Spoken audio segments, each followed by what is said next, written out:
Hello everybody, so today I will talk about algebra. The topic today is about we need to find two numbers given that the sum of them equals to negative number 2 and the product of them equals to negative number 8. So now I will show you how to answer. We can use about Vieta theorem.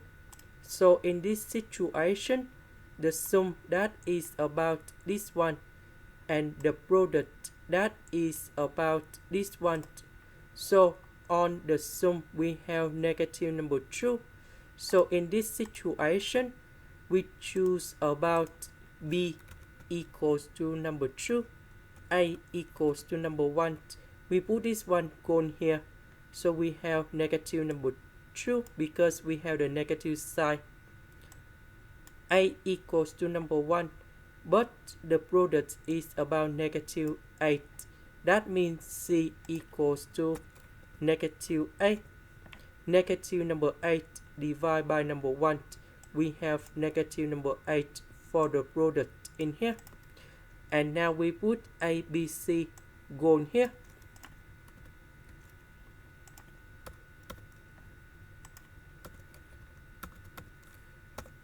And now we need to find the solution of S.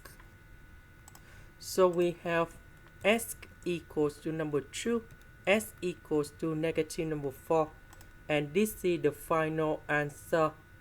That is the end. Thank you for watching.